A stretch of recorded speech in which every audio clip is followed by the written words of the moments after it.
Well, Bruce Willis dropped in the other day. And now Bruce Willis. Bruce Willis. Oh, no.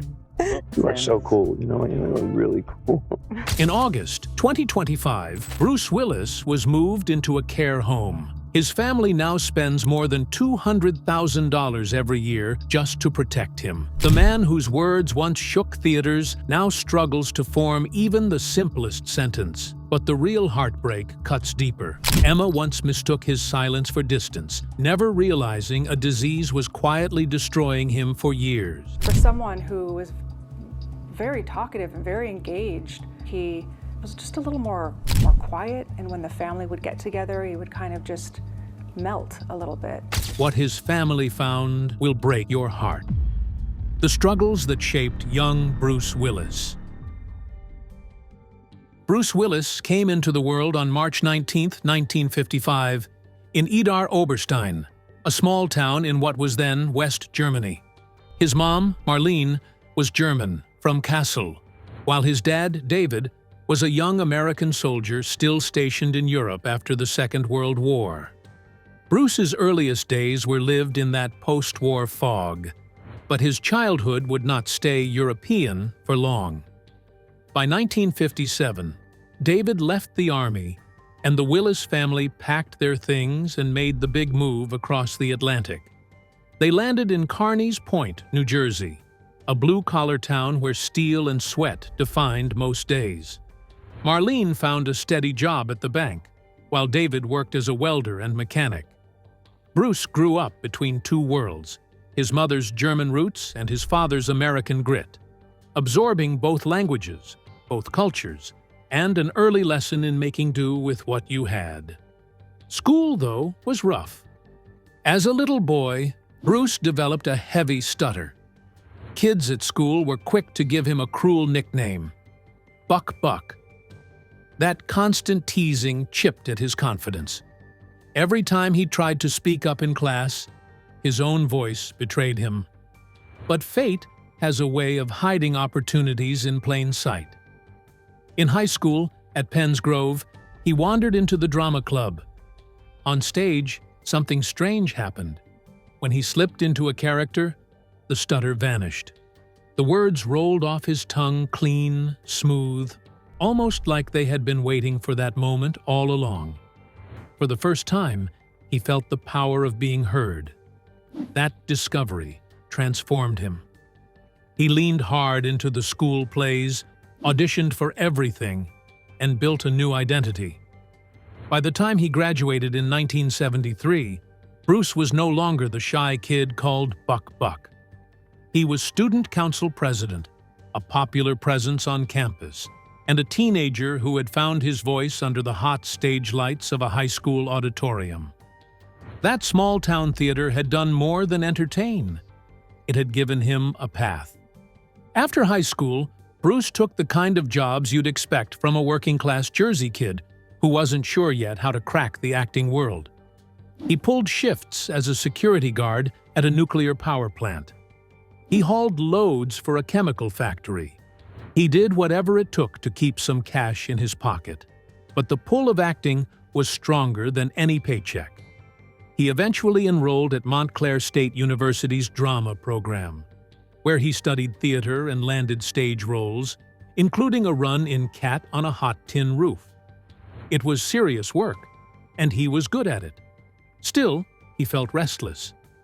By 1977, he made a bold decision: quit school and gamble everything on acting in New York City. New York was no playground. It was expensive, noisy, and unforgiving. So Bruce did what countless young dreamers have done. He picked up a bartending gig. The bar scene was wild in those years, and Bruce thrived in it. He worked at Chelsea Central, Cafe Central, and a spot called Kamikaze. These places were full of actors, comedians, musicians, and late-night characters. Behind the counter, Bruce wasn't just pouring drinks, he was working a crowd. He cracked jokes, teased customers, and read the room like a script. He treated the bar like a stage and turned every shift into a performance. That rhythm became his secret weapon. The fast pace of making cocktails, trading quips and handling rowdy crowds sharpened his timing in a way no acting class could.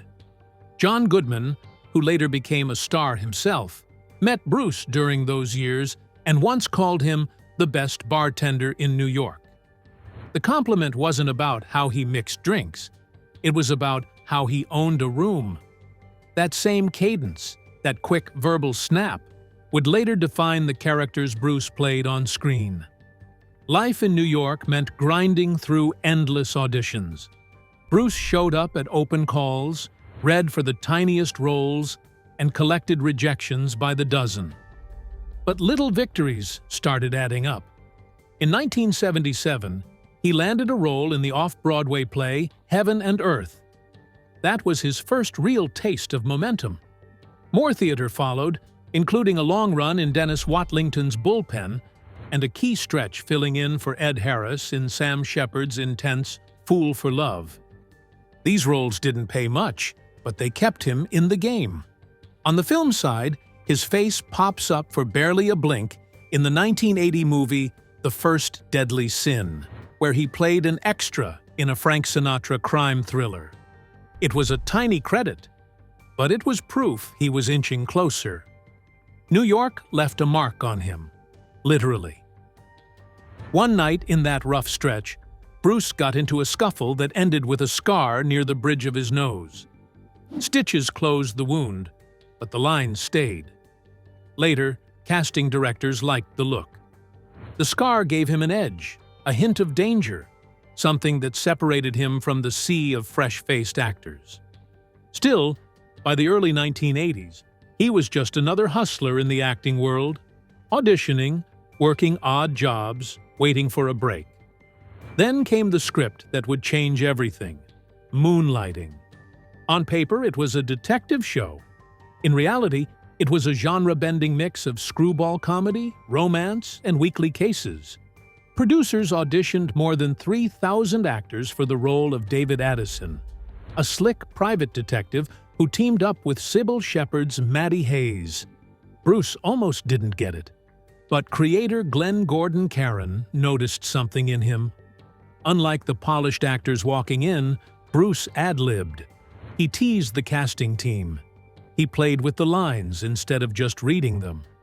Caron later said Bruce had something television didn't have yet, a wisecracking, jazz-like rhythm. Moonlighting premiered on March 3, 1985. From the very first episodes, audiences could tell this wasn't your typical TV show. Bruce and Sybil fired off lines so quickly, they often talked over each other, even breaking the fourth wall to joke with the viewers. The scripts were huge, sometimes more than 100 pages long, and filming a single episode could take 12 to 14 days, which was almost unheard of back then. The whole production was expensive, messy, and unpredictable, but it was also electric. Episodes like The Dream Sequence Always Rings Twice, shot entirely in black and white, proved just how daring the series really was. The gamble paid off. The chemistry between Maddie and David lit up screens. Fans tuned in not just for the cases, but for the electric push and pull between the leads. Their will they won't they tension became one of television's favorite storylines. Behind the scenes, that same chemistry sometimes turned into arguments, but once the cameras rolled, it clicked. The show racked up 41 Emmy nominations and won 6.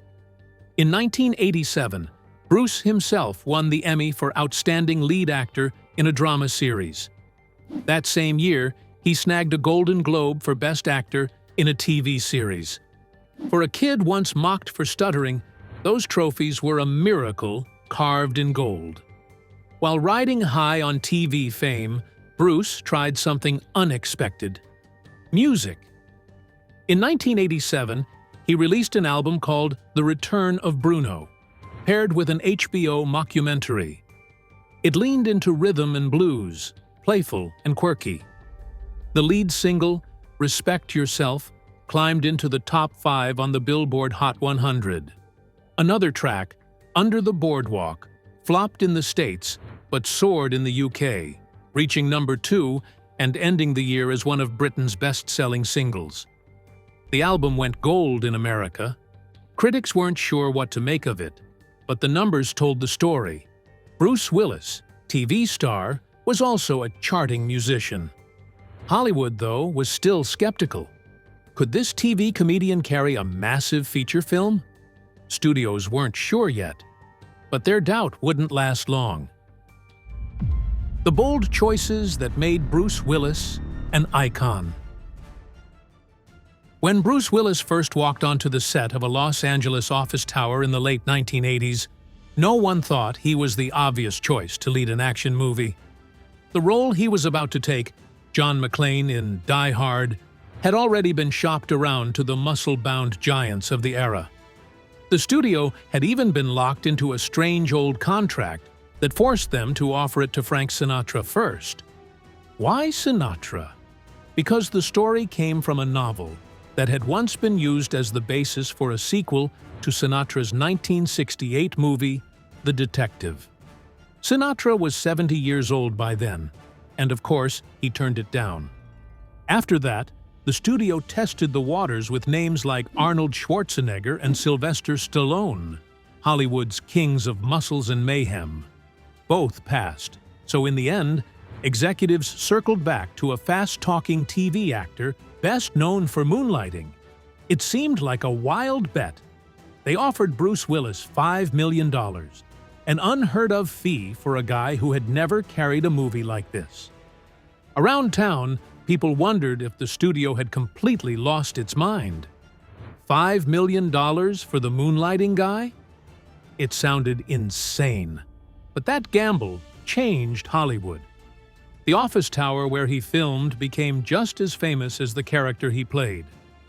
Fox Plaza in Century City, an actual glass and steel skyscraper, stood in for Nakatomi Plaza, the place where Willis's character John McClane would fight, bleed, and crawl through air ducts in Die Hard. When the movie hit theaters on July 15, 1988, it shocked everyone. The film earned around $140 million worldwide, a massive return for what had seemed like a risky bet. More importantly, it changed the way action movies were made. Instead of invincible giants mowing down armies without a scratch, audiences now had a new kind of hero. The everyman trapped in a skyscraper, outgunned, barefoot, and bleeding, but too stubborn to quit. The movie didn't just rewrite his career, it left scars, literally. Years later, Bruce admitted that the endless gunfire on set left him with lasting hearing loss in his left ear. He had pushed through the pain quietly at the time, never mentioning it, so filming wouldn't be slowed down. But long after the smoke cleared, the damage stayed. With his star burning bright, Bruce started making bold money moves. He agreed to voice a wisecracking baby in Look Who's Talking, a project most actors of his new status might have shrugged off. It sounded like a goof, just a few days recording in a booth. But Bruce was smart. Instead of a flat paycheck, he cut a deal that gave him a percentage of the gross earnings. That choice turned into a windfall. Reports at the time estimated he pocketed close to $10 million for only 3 or 4 days of work, because the movie exploded at the box office, pulling in about $297 million worldwide. He doubled down with the sequel on similar terms. Off-screen, his life was just as fast-moving. In 1987, he met Demi Moore, and by November, they were married in Las Vegas, with none other than Little Richard officiating the ceremony. Their marriage became tabloid gold, the perfect storm of two huge stars at the peak of their careers. Over the next several years, they built a family. Their first daughter, Rumor, was born in 1988. Scout followed in 1991, and Tallulah in 1994. Both parents were working constantly, filming in different cities, walking red carpets, and trying to shield their kids from the spotlight, even as cameras chased them everywhere. By 1998, the marriage cracked under the pressure, and in 2000, they finalized their divorce.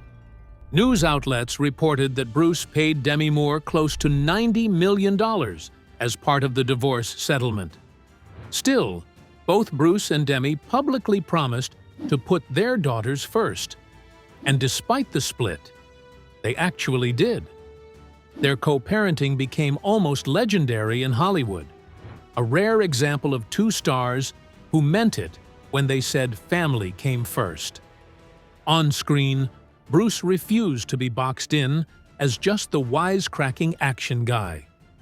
His first pivot came in 1989 with In Country, where he played a haunted Vietnam veteran living in small-town Kentucky. He dropped the smirk and the swagger, and instead gave a quiet, wounded performance that relied on stillness and pauses. Roger Ebert praised the movie's ending and Bruce's subdued take, pointing out that it revealed layers nobody expected. It wasn't a commercial hit, but it sent a message. Bruce Willis could do more than crawl through air vents with a machine gun. Of course, he didn't abandon the action lane. When the Die Hard sequel rolled out, it cemented his reputation as an action star. But then came another sharp turn. In 1994, he agreed to take a massive pay cut to join Quentin Tarantino's Pulp Fiction. At that point, Tarantino wasn't a proven box office juggernaut, and Bruce didn't have to say yes, but he did. The result was a cultural earthquake. His character, Butch the Boxer, was a man who had been beaten down too many times but still had one last fight in him. The role gave Bruce credibility with a new generation of directors and showed he could bring grit and soul, not just one-liners. The risks kept coming. In 12 Monkeys, released in 1995, he played a prisoner shoved through time, desperate and broken. It wasn't glamorous. His character was fragile, confused, and far from invincible. Critics loved it, audiences embraced it, and the film pulled in about $169 million worldwide. Brad Pitt earned most of the awards buzz for his wild supporting role, but Bruce anchored the story with exhausted hope. He was the spine of the movie. Then came something bigger and stranger. In 1997, he starred in The Fifth Element, a sci-fi spectacle directed by Luc Besson. It was the most expensive European film ever made at the time, with a budget of around $90 million, and it became a global hit, pulling in roughly $264 million. The movie was loud, colorful, and chaotic, but Bruce played his role differently. As Corbin Dallas, a burned-out cabbie caught in an intergalactic mess, he deadpanned his way through the chaos. His calm center made the wildness around him even funnier. Over the years, the film became a cult classic, and Bruce's weary cool became part of its charm. The next summer, he took the swing even higher. Armageddon landed on July 1st, 1998, and instantly became the biggest movie in the world that year. It earned about $554 million worldwide. The film was pure spectacle. Rock anthems, meteors, explosions, but at its core was Bruce playing Harry Stamper, a blue-collar driller who has to make the hardest call of his life. It wasn't subtle, but it tapped straight into the working man hero he had built since Die Hard. The movie asked audiences to believe that a guy with grit and determination could save the world. And thanks to Bruce, they did. And then, just when everyone expected him to stay in the big, loud lane, he went small again. In August 1999, The Sixth Sense arrived quietly, but it held the #1 spot at the box office for 5 straight weeks. The movie earned about $673 million worldwide and became a cultural phenomenon. People whispered about the twist ending for months, trying not to spoil it for friends. Bruce played a child psychologist carrying his own wounds, a man teetering on the edge of collapse. His calm, patient performance let the story breathe, and it was his restraint that made the final twist hit so hard. He didn't try to oversell it. He let the audience discover it themselves. In 2000, he reunited with director M. Night Shyamalan for Unbreakable. The budget hovered around $75 million, and while marketing kept its comic book roots quiet, the movie made about $248 million worldwide. More importantly, it revealed another side of Bruce. He played David Dunn like a man half asleep to his own potential, slowly waking up scene by scene. It was quiet, melancholy, and haunting. At the time, audiences weren't sure what to make of it, but over the years, the movie grew into a cult favorite. Looking at these years as a whole, you see exactly why Bruce Willis went from being the TV guy to an icon. He didn't just repeat the same formula.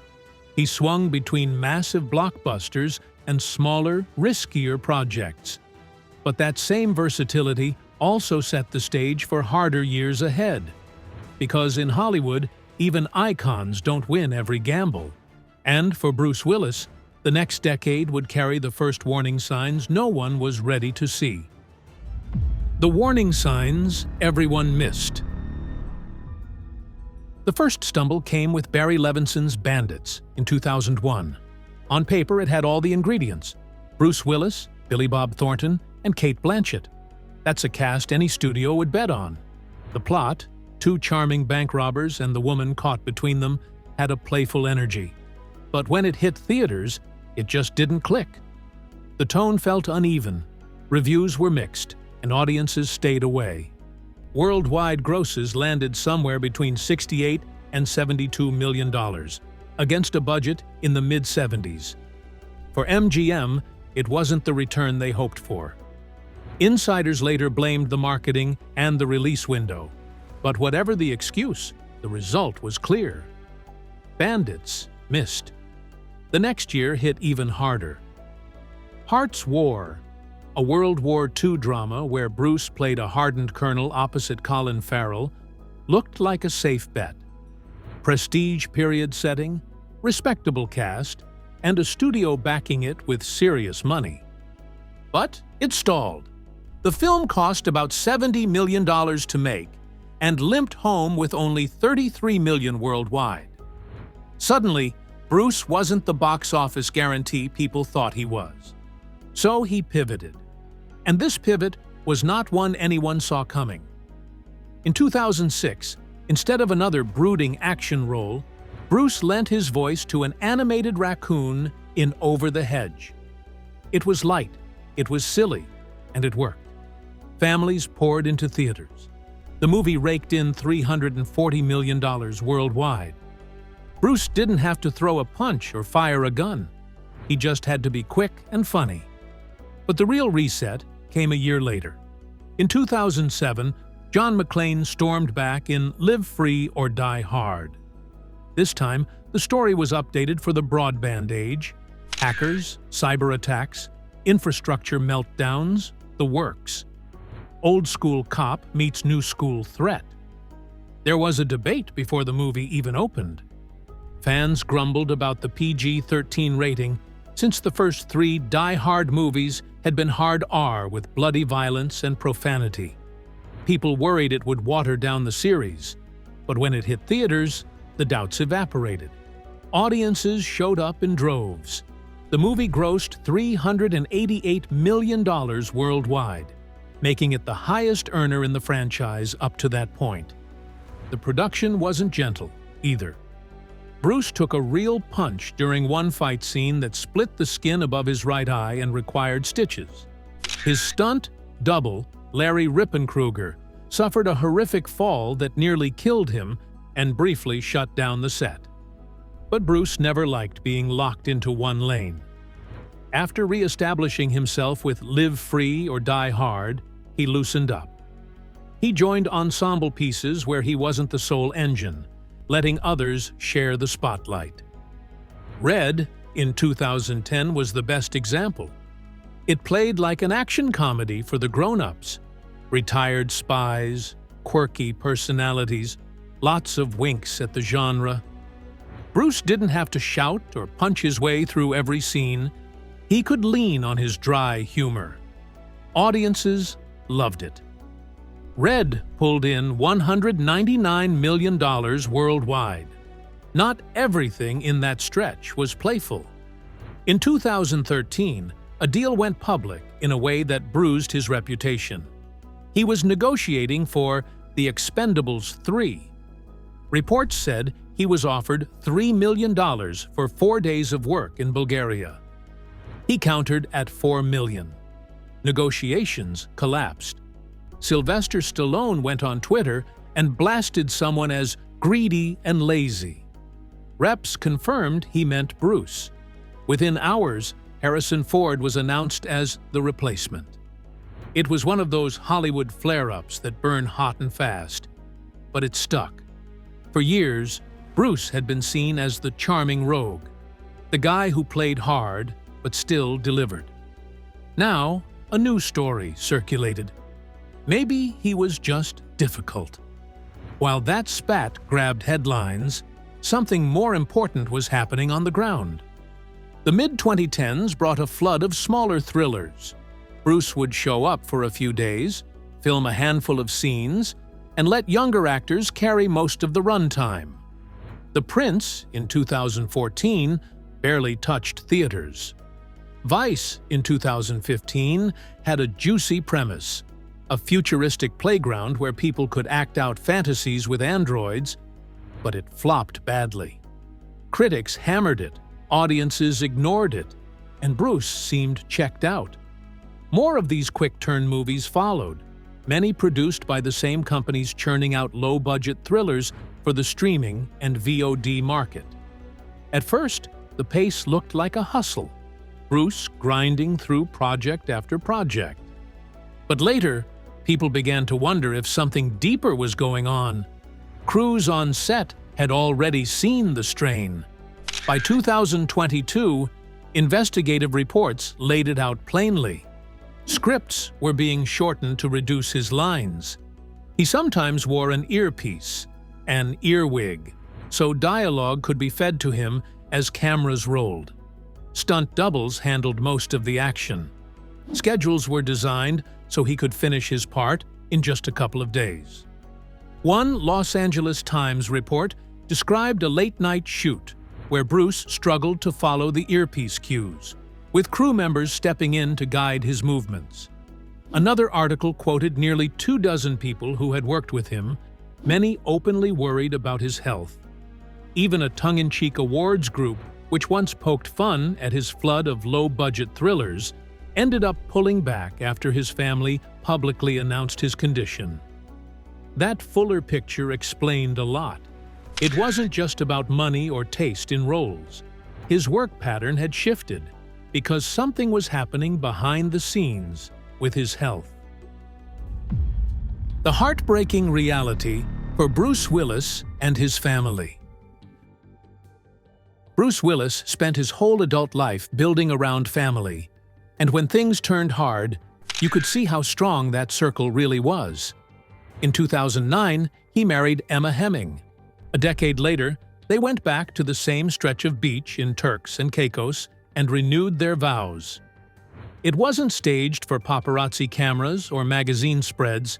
It was a family moment. All 5 daughters were there: Rumor, Scout, and Tallulah, cheering for their dad alongside the 2 youngest, Mabel and Evelyn. It looked less like a Hollywood spectacle and more like a promise. Whatever came next, they would face it together. That promise was tested quickly. During the first lockdown months of 2020, the whole blended family hunkered down in Idaho. They shared silly pajama photos, dance videos, and snapshots of life at home. 2 years later, their story took a painful turn.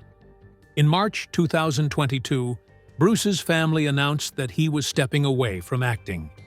The reason was Bruce Willis had aphasia. For anyone unfamiliar, Aphasia doesn't mean a person loses memory or intelligence. It means the brain's wiring for language starts to fail.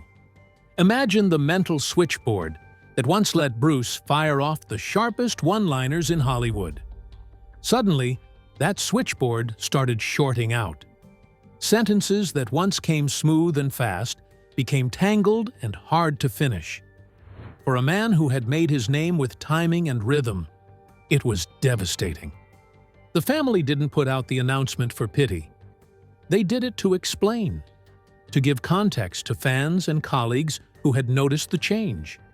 To say plainly, the work stopped because the words stopped working. As months passed, the diagnosis sharpened. In February 2023, doctors confirmed it wasn't just aphasia, it was frontotemporal dementia, or FTD. For many, the word dementia brings to mind memory loss in the elderly. FTD is different. It often strikes earlier. It can affect behavior, movement, or language. In Bruce's case, it was the language-led version, known as primary progressive aphasia, or PPA. That form slowly eats away at the ability to speak, read, write, or understand. Families describe it like tides going out. Some days seem almost normal. Other days pull hard, exposing how much has slipped away. But the tide never turns back. Emma Hemming faced it head-on. In August 2025, she sat down with ABC and spoke openly. "The language is going," she said. No sugarcoating, no false optimism. But she also explained how the family built new ways to connect. More touch, more eye contact, fewer words. She admitted the grief was real, but so was the pragmatism. Life had to be restructured so the daughters could still live as kids. That meant moving Bruce into a nearby second house, designed for calm and safety, staffed 24 hours a day. The setup let him have protection and stability, while still being close enough for breakfasts, dinners, and family routines. It wasn't about shutting him away. It was about keeping him present without chaos. Of course, any decision like that draws armchair critics. Social media always has opinions about how celebrities should live. Emma cut through the noise. On Good Morning America in September 2025, she said bluntly, "This isn't up for debate." She didn't say it with anger. She said it with relief. Relief that the girls had a stable home. Relief that Bruce had safety. Relief that she didn't have to be awake and on guard every hour of the day. And the support around her mattered. Demi Moore, Bruce's ex-wife and longtime co-parent, went public with her admiration for Emma, calling her caregiving masterful. Families surviving FTD need more than medical charts. They need solidarity. Demi and Emma had raised kids together in different households for years. Now they linked arms around the man they both loved in different ways. Emma made caregiving bigger than her own family. She made it a cause. She partnered with organizations focused on FTD education and caregiver support. In September 2025, she released a book titled The Unexpected Journey: Finding Strength, Hope, and Yourself on the Caregiving Path. It wasn't polished celebrity fluff. It was a practical guide drawn from lived experience, navigating neurologists, safety plans, communication breakdowns, and the challenge of raising kids while also managing round-the-clock care. Her message, repeated in every interview, was simple. Ask for help, take the help, and tune out the internet noise. So what does connection look like for Bruce now? It's smaller, quieter, and often brighter than you'd think. Music, for example, can still reach him. That's because musical memory often stays intact, even when language fades. Families of dementia patients describe how a familiar song can light someone up when words can't. For Bruce, family members talk about the way his face shifts when music plays. Shoulders relax, his eyes soften. Sometimes the famous laugh even sneaks through. Those flashes don't erase the disease, but they remind everyone that joy is still possible. Day to day, the routines are practical. Safety comes first. Predictable rhythms keep the anxiety low. Choices are kept simple. Instead of open-ended questions, family members lean on yes or no prompts. Sentences are short. Responses are given time. And the rest is nonverbal. Gestures, smiles, a hand squeezed tight. Caregivers know these tricks not from textbooks, but from trial and error. They matter because they lower the temperature in the room, making it easier for Bruce's brain to do what it can still manage. Emma has also been clear about one thing. She won't let caregiving swallow her daughter's childhood. That choice isn't selfish. It's survival. When Mabel and Evelyn visit their dad, they bring drawings, school stories, and the whirlwind of kid energy. They don't have to play nurse. They just get to be daughters. That's the heart of real dementia care. Meeting the person where they are today, not dragging them back to who they were years ago. And it protects the kids from carrying burdens too heavy for their age. Thanks for watching. Now check out the videos popping up on screen for more unbelievable stories.